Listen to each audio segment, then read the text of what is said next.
بیٹا غضب ہو گیا، ارم بھاگ گئی۔ بیگم جہاں کی آواز سن کر اذلان مغل کے چہرے کا رنگ بدل گیا۔ کیا مطلب؟ وہ غصے سے دھاڑا۔ اس سے پہلے کہ کوئی کچھ سمجھ پاتا، ہادیہ نے کونے میں سہم کر کھڑی ندا کی طرف انگلی اٹھا دی۔ بھائی جان، آپ ہی کو اسی نے بھگایا ہے۔ نہیں، میں بے قصور ہوں، ندا کی کانپتی ہوئی آواز نکلی، مگر اس کی ایک نہ سنی گئی۔ مغل خاندان کی عزت بچانے کے لیے اسی لمحے ایک فیصلہ ہوا۔ صرف 15 سالہ یتیم ندا کا نکاح اس سے 10 سال بڑے اذلان مغل سے کر دیا گیا۔ ارم ابھی تک تیار نہیں ہوئی؟ اذلان مغل نے جھنجھلا کر اپنی کلائی پر بندھی گھڑی دیکھی۔ بس چند منٹ اور بیٹا۔ اس کی ماں مسکراتے ہوئے دلہن کے کمرے کی طرف بڑھی۔ یہ دروازہ کیوں بند ہے؟ ارم کہاں ہے؟ مغل حویلی کے زنان خانے میں یہ چینخ نما آواز دلہن کی ماں بیگم جہاں کی تھی۔ ارم، دروازہ کھولو۔ اندر مکمل خاموشی تھی۔ انہوں نے دوبارہ دستک دی، پھر سے زور سے دروازہ پیٹا، مگر کوئی جواب نہ آیا۔ ہادیہ، ذرا دیکھو، یہ دروازہ کیوں نہیں کھول رہی؟ ہادیہ بھی پریشان ہو کر آگے بڑھی۔ امی، امی آپ ہی اندر نہیں ہیں؟ چھوٹی بہن عادیہ نے گھبرائی ہوئی آواز میں کہا۔ اس کا چہرہ زرد پڑ چکا تھا۔ کیا بکواس کر رہی ہو؟ ابھی تو تیار کر کے بٹھایا تھا، کہاں جا سکتی ہے؟ بیگم جہاں کا دل زور زور سے دھڑکنے لگا۔ آخر کار دروازہ کھل گیا۔ کمرہ بالکل خالی تھا۔ بستر پر صرف دلہن کا جوڑا اور زیورات بکھرے ہوئے تھے، اور ایک طے کیا ہوا خط رکھا تھا، مگر وہ وجود غائب تھا جسے اذلان مغل کی دلہن بننا تھا۔ ارم کی ماں کے ہاتھ کانپنے لگے۔ انہوں نے خط کھولا اور چند سطریں پڑھی، اور ان کے منہ سے چینخ نکل گئی۔ یا اللہ! ارم! امی کیا ہوا؟ وہ روتی ہوئی اس کے سامنے آئی۔ بیٹا، ارم بھاگ گئی۔ کمرے میں موجود عورتوں کے منہ سے سسکیاں نکل گئیں۔ ڈھونڈو اسے، پوری حویلی چھان مارو، واش روم دیکھو، چھت دیکھو، صحن بھی، کہیں نہ کہیں ضرور ہوگی، بیگم جہاں نے پاگلوں کی طرح چیختے ہوئے کہا۔ اگلے ہی لمحے ملازم اور گھر کی عورتیں ادھر ادھر دوڑ پڑیں۔ مگر یہ سب صرف ایک بیکار سی تسلی تھی، کیونکہ ارم تو اس حویلی سے بہت دور جا چکی تھی۔ اتنے میں کمرے کا دروازہ دوبارہ کھلا۔ شیروانی میں ملبوس اذلان مغل اندر داخل ہوا، جبکہ اس کے ساتھ اس کے والد اور تایا جان بھی موجود تھے۔ اذلان نے سب کے پریشان چہرے دیکھ کر بھویں سکیڑ لیں۔ کیا ہوا تائی جان؟ ابھی تک دلہن تیار نہیں ہوئی؟ نیچے نکاح کا وقت ہو چکا ہے۔ بیگم جہاں روتی ہوئی اس کے سامنے آ کھڑی ہوئیں۔ بیٹا غضب ہو گیا، ارم بھاگ گئی۔ ایک لمحے کے لیے جیسے وقت رک گیا۔ کیا؟ اذلان کی آواز بے اختیار بلند ہوئی۔ آپ کیا کہہ رہی ہیں؟ اس کے چہرے کی سرخی دیکھتے ہی ہادیہ کے دل میں خوف دوڑ گیا۔ اسے ڈر تھا کہ کہیں ارم کے فرار کا الزام اس پر نہ آ جائے، کیونکہ وہ ارم کے قریب تھی۔ اس نے فوراً کمرے کے کونے میں سہم کر کھڑی ندا کی طرف انگلی اٹھا دی۔ بھائی جان، آپ ہی کو اسی نے بھگایا۔ میں نے خود ان دونوں کو آپس میں باتیں کرتے سنا تھا۔ سب کی نظریں ایک ساتھ ندا پر جم گئیں۔ 15 سالہ یتیم ندا خوف سے کانپ اٹھی۔ نہیں، یہ جھوٹ ہے، میں نے کچھ نہیں کیا، میں تو… اس کی بات ابھی پوری بھی نہ ہوئی تھی کہ اذلان غصے سے اس کی طرف بڑھا۔ تمہاری ہمت کیسے ہوئی؟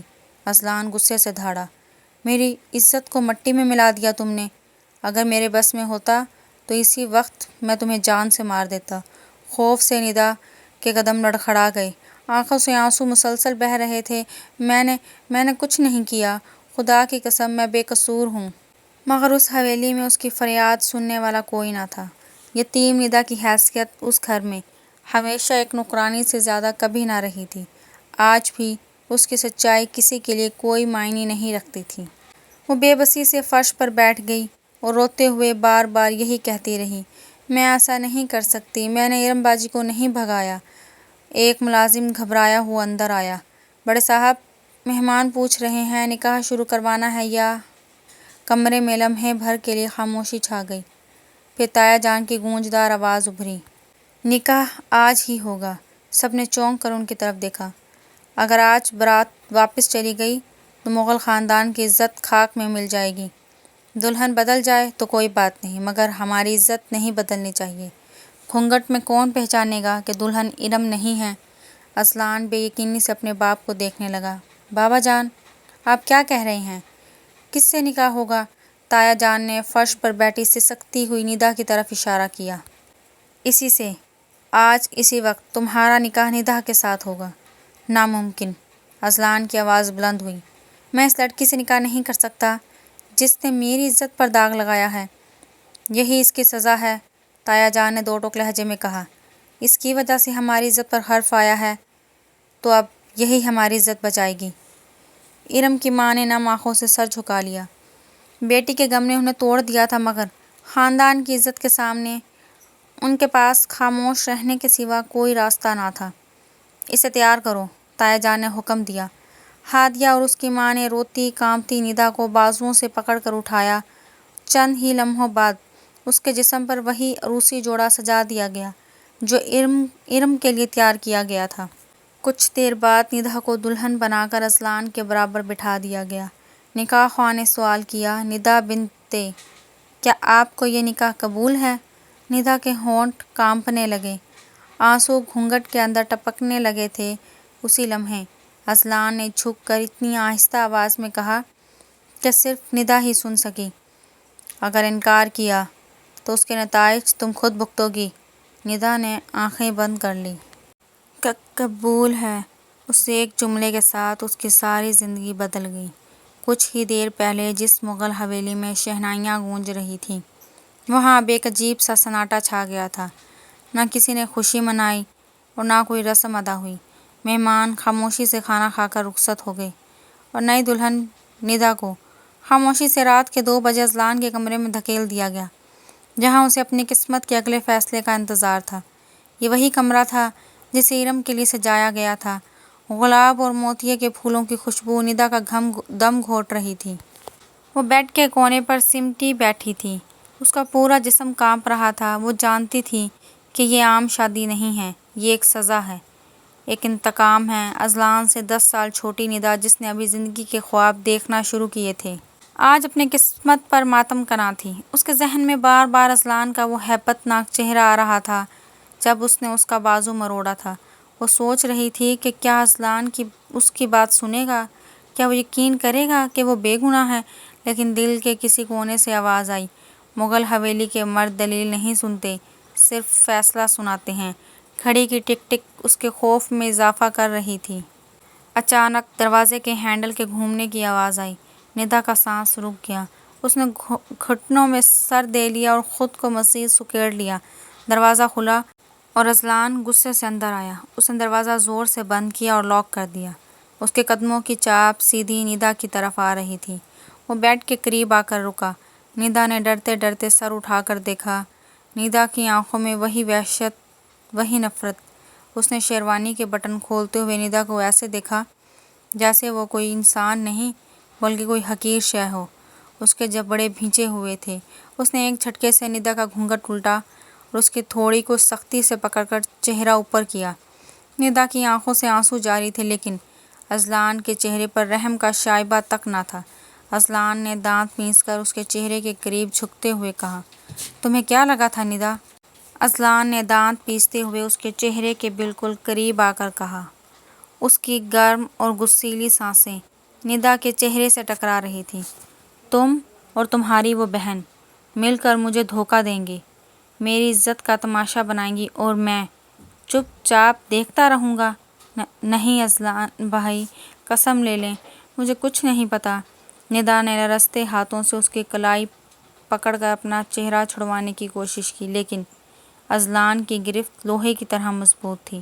اذلان بھائی مت کہو مجھے، وہ دھاڑا، اب میں تمہارا شوہر ہوں، وہی شوہر جسے تم دونوں بہنوں نے مل کر ذلیل کیا ہے۔ لیکن یاد رکھنا ندا، جو کچھ تم نے میرے ساتھ کیا ہے، ساری زندگی بھی تم اس کی قیمت چکاؤ گی تو وہ کم نہ ہوگا۔ تم نے میری مردانگی کو، میری انا کو چیلنج کیا ہے۔ ندا کا پورا وجود کانپ رہا تھا۔ وہ کچھ کہنا چاہتی تھی، اپنی صفائی دینا چاہتی تھی، لیکن خوف نے اس کی آواز دبا دی۔ مجھے مت چھوئیں پلیز، میری بات تو سنیں۔ وہ پیچھے ہٹنے کی کوشش کرنے لگی۔ اذلان کی آنکھوں میں ایک عجیب سی وحشت اتر آئی۔ اس نے ایک جھٹکے سے ندا کو بیڈ پر پیچھے کی طرف دھکیلا۔ ندا سنبھل نہ سکی اور گر گئی۔ اس سے پہلے کہ وہ اٹھتی، اذلان اس پر جھکا۔ آج میں تم سے وہ وصول کروں گا جو میرا حق ہے اور جسے چھیننے کی کوشش تم لوگوں نے کی ہے۔ تم میری ملکیت ہو ندا، اور مغل حویلی کے مرد اپنی چیزوں پر اپنا حق جتانا خوب جانتے ہیں۔ اس کے لہجے کی سرد مہری نے ندا کے خون کو منجمد کر دیا۔ اس نے خوفزدہ ہو کر اپنے سینے پر دوپٹہ اچھی طرح لپیٹ لیا، جیسے یہ کپڑے کا ٹکڑا اسے اذلان کے قہر سے بچا لے گا، لیکن اذلان نے بے رحمی سے ہاتھ بڑھایا اور ایک ہی جھٹکے میں اس کا بھاری کامدار دوپٹہ کھینچ کر دور پھینک دیا۔ ندا نے چیخ کر اپنے بازو اپنے سینے پر باندھ لیے۔ نہیں اذلان، خدا کے لیے نہیں، میں آپ کے پاؤں پڑتی ہوں، ایسا مت کریں۔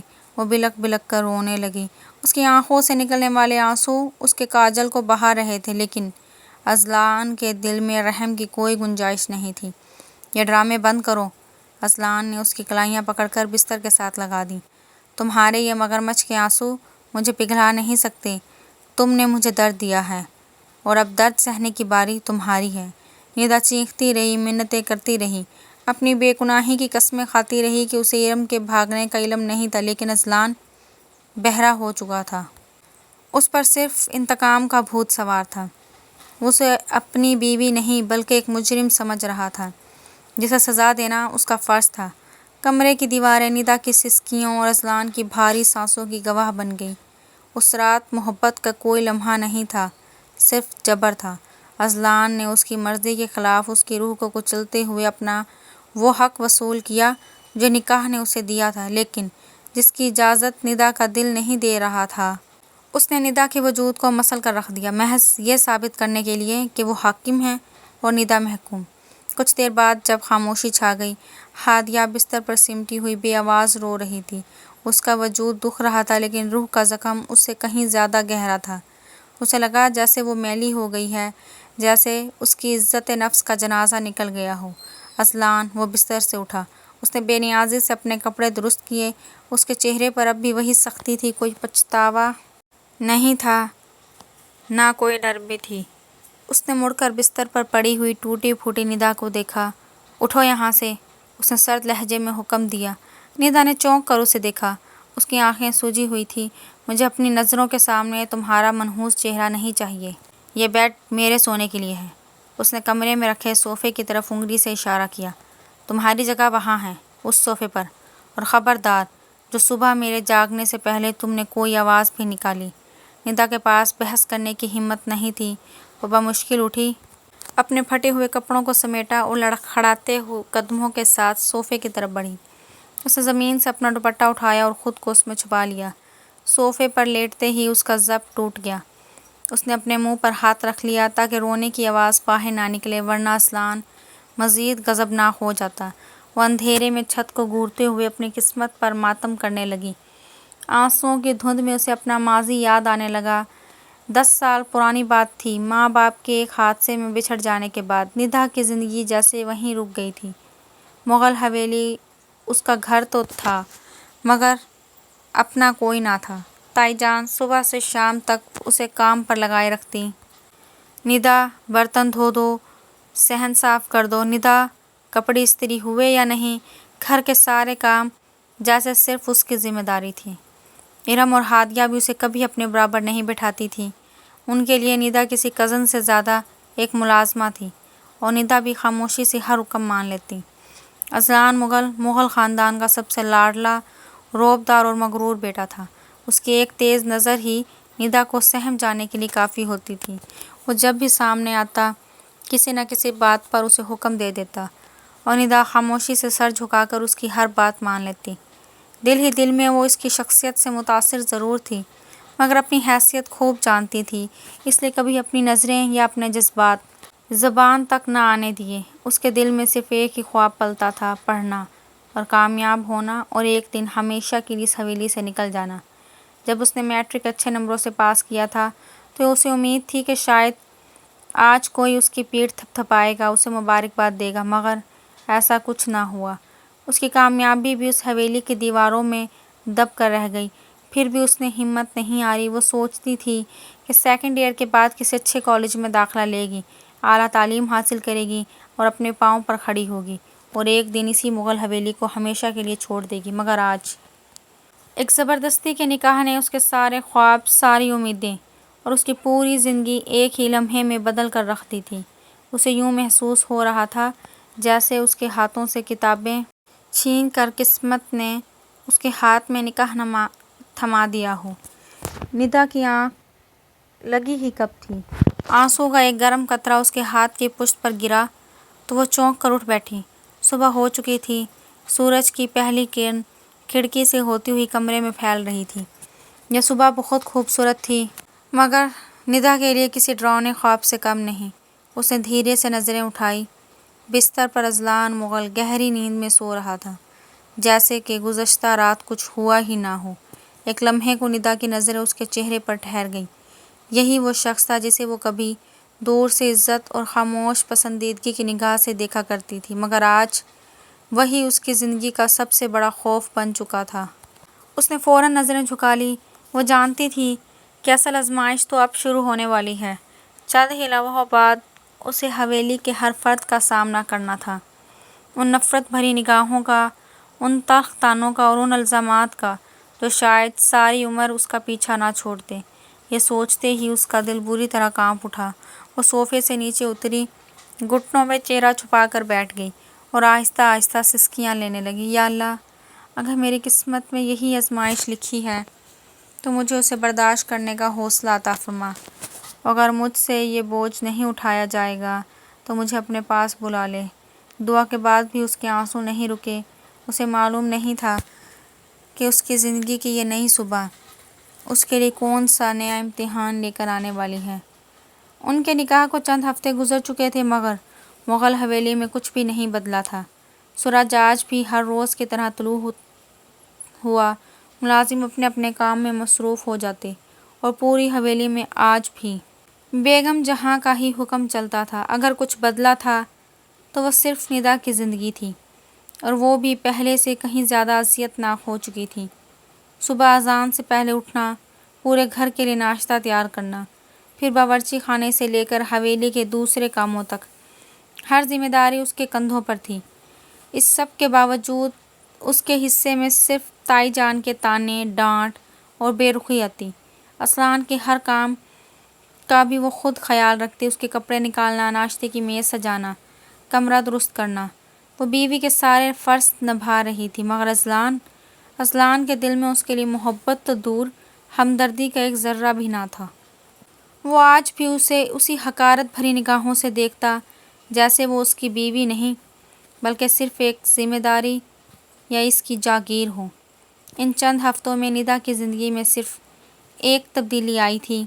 پہلے وہ اس حویلی کی یتیم ندا تھی، اور اب وہ ندا اذلان مغل بن چکی تھی، مگر اس کے نام کے سوا کچھ بھی نہیں بدلا تھا۔ وہ پہلے بھی اسی گھر میں ملازمہ کی طرح رہتی تھی، اور آج بھی اس کے ہاتھ برتن دھوتے دھوتے کھردرے ہو چکے تھے۔ اس کی تھکن، اس کے زخم، اس کے آنسو کسی کی نظر میں اہمیت نہیں رکھتے تھے، اور اذلان اسے تو جیسے اس کی تکلیف سے کبھی کوئی فرق ہی نہیں پڑتا تھا۔ وقت اپنی رفتار سے گزرتا رہا، مگر ندا کی زندگی میں کچھ بھی نہیں بدلا تھا۔ دن بھر کام اور رات بھر آنسو۔ رات ہوتے ہی وہ خاموشی سے صوفے پر خود کو سمیٹ لیتی، جبکہ اذلان بستر پر لیٹ جاتا۔ ایک ہی کمرے میں رہتے ہوئے بھی ان کے درمیان صدیوں کا فاصلہ تھا۔ اذلان جب بھی اس پر نظر ڈالتا، اس کی آنکھوں میں صرف حقارت ہوتی، اور ندا ہر رات یہی سوچتے سوچتے سو جاتی، کیا میری پوری زندگی اسی طرح گزر جائے گی؟ کیا اذلان کبھی میری بے گناہی پر یقین کرے گا؟ چند ہفتے اور گزر گئے۔ اس شام اذلان معمول سے کچھ پہلے ہی حویلی واپس آ گیا تھا۔ پورا گھر خاموش تھا۔ وہ اپنے کمرے کی طرف بڑھ ہی رہا تھا کہ اچانک ایک کمرے سے ہادیہ کی ہنستی ہوئی آواز اس کے کانوں میں پڑی، ارم، اب تو سکون ہے نا؟ اذلان کے قدم وہیں رک گئے۔ ارم کا نام سنتے ہی اس کے ماتھے پر بل پڑ گئے۔ وہ بے اختیار دروازے کے قریب آ گیا۔ ہادیہ بے خبر فون پر بولے جا رہی تھی، میں نے کہا تھا نا، سب سنبھال لوں گی۔ شکر ہے میں نے سارا الزام ندا پر ڈال دیا، ورنہ اس دن تم ضرور پکڑی جاتی۔ فون کی دوسری طرف سے ارم کی مدھم آواز آئی، مجھے تو ڈر تھا اذلان بھائی سچ تک پہنچ جائیں گے۔ ہادیہ ہنس پڑی، انہیں کیا پتہ چلنا تھا؟ میں جانتی تھی اس گھر میں کوئی بھی ندا کی بات پر یقین نہیں کرے گا، بس میں نے اس کا نام لیا اور سب نے مان لیا۔ ہاں، لیکن مجھے افسوس ہے اس کا نکاح اذلان بھائی سے ہو گیا۔ اس میں میرا کیا قصور؟ کم از کم تم تو بچ گئی۔ یہ الفاظ اذلان کے کانوں میں کسی دھماکے سے کم نہ تھی۔ اس کی مٹھیاں بھیج گئی، سانس تیز ہو گئی اور آنکھوں میں غصہ اتر آیا۔ اگلے ہی لمحے اس نے زور سے دروازہ کھولا، دھڑام، اور اندر داخل ہو گیا۔ ہادیہ چونک کر کھڑی ہو گئی۔ اذلان نے لپک کر اس کے ہاتھ سے موبائل چھین لیا۔ اس کی نظریں موبائل کی اسکرین پر جم گئیں۔ ارم! اس کی آواز غصے سے کانپ رہی تھی۔ اذلان کی آنکھوں میں خون اتر آیا تھا۔ اس نے ہادیہ کی کلائی مضبوطی سے پکڑ لی۔ ارم کہاں ہے؟ اس کی آواز غصے سے لرز رہی تھی۔ ہادیہ کے چہرے کا رنگ اڑ گیا۔ آپ بھائی جان، مجھے واقعی نہیں معلوم۔ جھوٹ مت بولو، اذلان دھاڑا۔ ابھی تم خود اس سے بات کر رہی تھی۔ بتاؤ وہ کہاں ہے؟ ہادیہ خوف سے کانپنے لگی۔ واللہ مجھے اس کی لوکیشن نہیں معلوم۔ وہ خود ہی مختلف نمبروں سے رابطہ کرتی ہے۔ اذلان نے ایک لمحہ بھی ضائع نہ کیا۔ اس نے فون سے ارم کا نمبر اپنے موبائل میں منتقل کیا اور سخت لہجے میں بولا، اگر تم نے ایک لفظ بھی مجھ سے چھپایا تو یاد رکھنا، اس بار میں کسی کو نہیں چھوڑوں گا۔ یہ کہہ کر وہ تیزی سے کمرے سے باہر نکل گیا۔ گاڑی میں بیٹھتے ہی اس نے اپنے قابل اعتماد آدمی کو فون کیا۔ یہ نمبر ابھی ٹریس کرو۔ مجھے ہر صورت معلوم ہونا چاہیے کہ ارم اس وقت کہاں ہے۔ جتنے لوگ لگانے پڑیں لگا دو، لیکن آج ہی جواب چاہیے۔ فون بند کرتے ہی اس نے اسٹیئرنگ پر زور سے مکہ مارا۔ اس کے ذہن میں ایک ہی چہرہ بار بار ابھر رہا تھا، ندا کا، وہی ندا جو اس کے سامنے ہاتھ جوڑ کر روتی رہی تھی، میں نے کچھ نہیں کیا۔ خدا کے لیے میری بات پر یقین کریں۔ ہر لفظ اب اذلان کے دل پر ہتھوڑے کی طرح برس رہا تھا۔ پہلی بار اسے محسوس ہوا کہ شاید نہیں، بلکہ یقین ہو گیا تھا کہ اس نے ایک بے گناہ لڑکی کی پوری زندگی برباد کر دی ہے۔ 2 دن گزر گئے مگر اذلان مغل حویلی واپس نہ آیا۔ بیگم جہاں، تایا جان اور اذلان کے والد سب پریشان تھے کہ آخر اذلان کہاں چلا گیا۔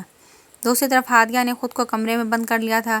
اسے ہر لمحہ یہی خوف کھائے جا رہا تھا کہ کہیں سچ سامنے نہ آ جائے اور ندا نے شاید ندا کے نکاح کے بعد پہلی بار اس نے 2 راتیں سکون سے گزاری تھیں۔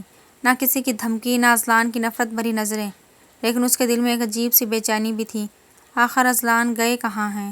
تیسرے دن شام ڈھلے، اچانک مغل حویلی کے باہر کئی گاڑیوں کے رکنے کی آواز گونجی۔ پورا گھر چونک اٹھا۔ بیگم جہاں، تایا جان، اذلان کے والد اور گھر کے دوسرے افراد جلدی سے ڈرائنگ روم میں آ گئے۔ ندا بھی خاموشی سے سب کے پیچھے آ کر کھڑی ہو گئی۔